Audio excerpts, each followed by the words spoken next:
Crafters, it's day 17 of the 30-day scrap challenge, and today we're talking borders. So for this, you'll want to get out some punches or dies that you can use to make some borders, either for your cards or maybe even your scrapbook pages.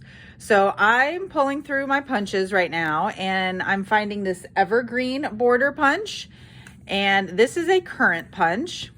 This is a scallop punch, which is retired. And then I was looking in my dies for current ones that I could use, and obviously this one came to mind. This one's called Basic Borders, and it has 6 different borders that you can use to add to your cards. But I also looked through all of the other ones that might not be specifically borders, but has something in the set that could be used as a border. So this one is palms, and this came out in the spring mini catalog. I haven't even used this one yet at all for even the palm trees, but I had overlooked that one previously. This one I use all the time for these like stitched scalloped rectangles.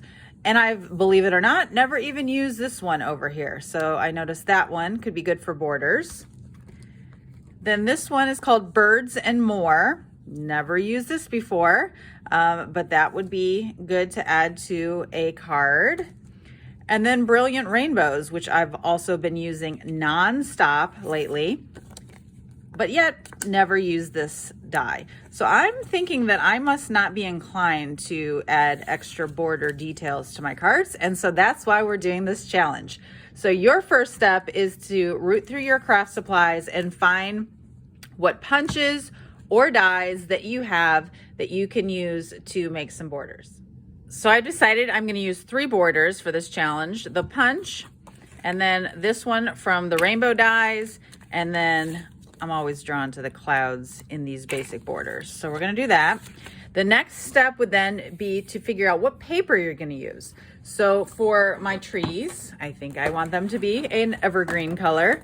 So I'm looking in my green scraps, and that looks like it might be close to fitting. This one's thicker, so we'll just be on the safe side and go with maybe that one.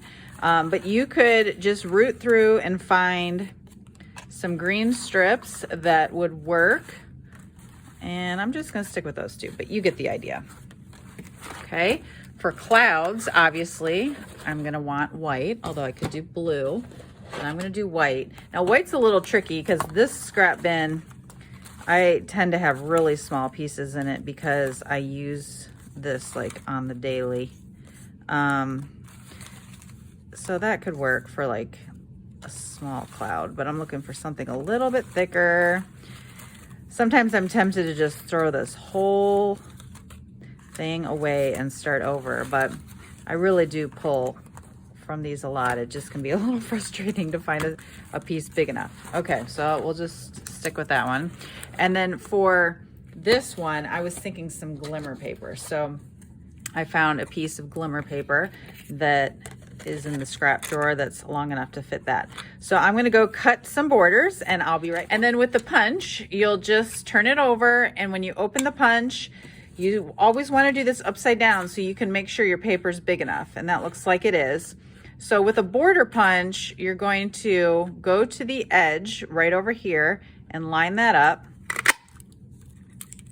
Okay, and then you just slide it along until this edge right here reaches the edge over there, and you can see it if you're doing it upside down. So you'll just line that up, and that way you can keep the trees going all the way across like that.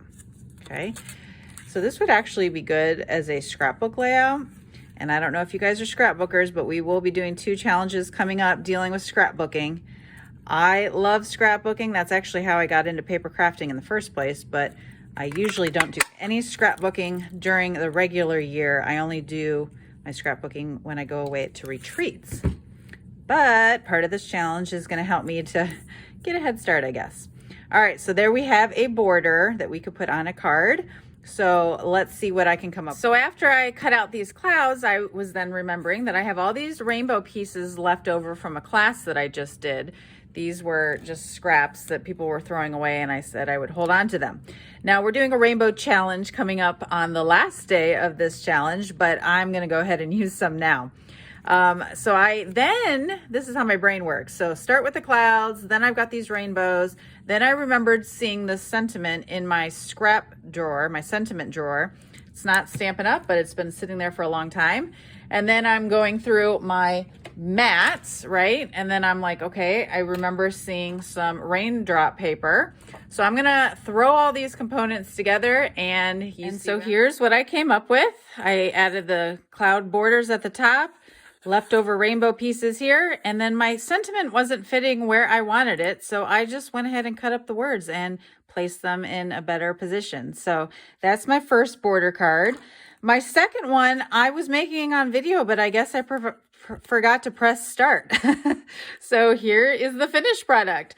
The border is back here, and I found these paper pumpkin numbers in my scrap drawer, and I just realized that my husband is turning 45 this week and I didn't have a card for him.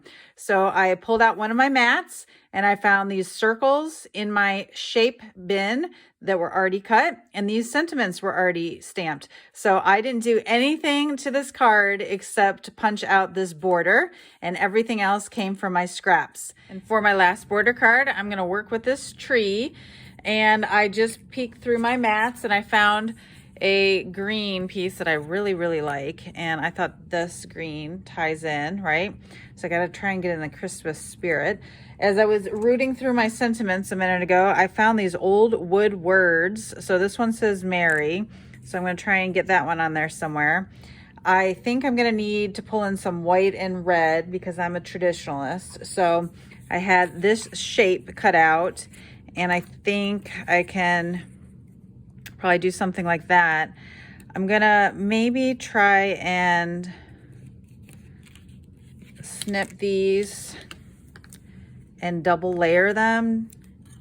I'm gonna just do it here just to see what this looks like. I'm gonna grab some ink, grabbing a darker mossy meadow color, and I'm just gonna try using a dauber to add some color to either the front layer or the back layer so the trees have a little bit of contrast.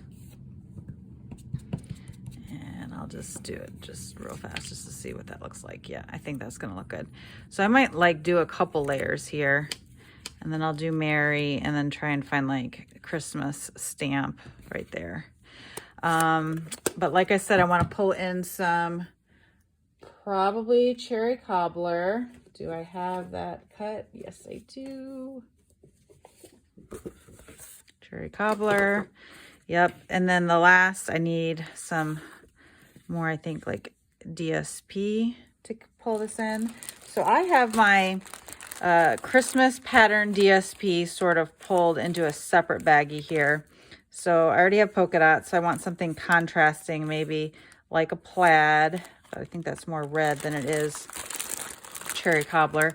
So stripes, ooh, that could be good. Yep, that doesn't quite match. This one could be good. So I'm gonna dig through here and see what I can come up with. Ooh, no, because a lot of it is just pulling things out. Nope, too many polka dots. I just said that. That's vanilla instead of white. So I think I keep going back to this stripe, so that must be the answer. So I'm gonna put something together and show you the finished. Okay, so I've got my components together. I decided to punch a few more trees because they need full layering here. Dauber. Definitely need something on them. It might even be cute putting some white paste on the top to look like they're snow covered. Okay, and I'm just going to put a little on the front just so they're not bare. Okay, and then when you lay them on top of each other, just sort of alternate them.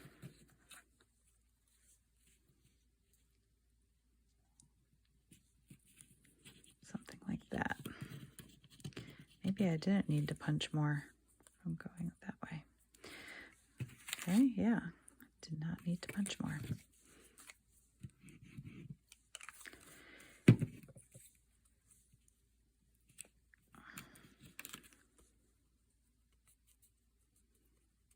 Got a little hole right here, but that's okay.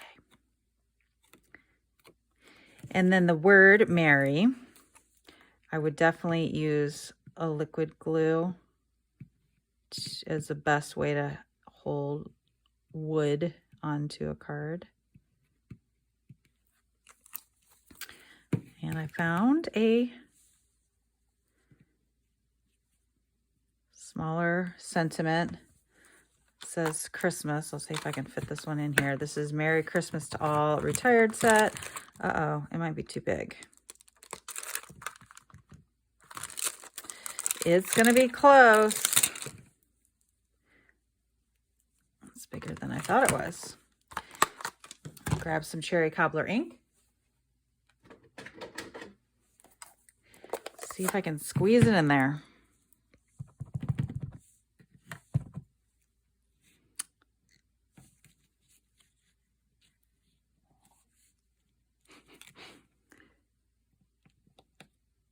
It's gonna be tight.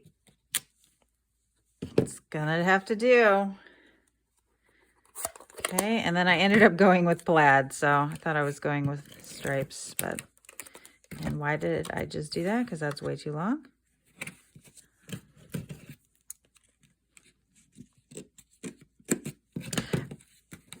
Okay, and then this, I'll just pop up and add some rhinestones, and we have another card made from scraps. And here are the 3 finished cards that I made using borders. So can't wait to see what you come up with. Make sure to post your creations over in the Stamp with Cheryl Facebook group.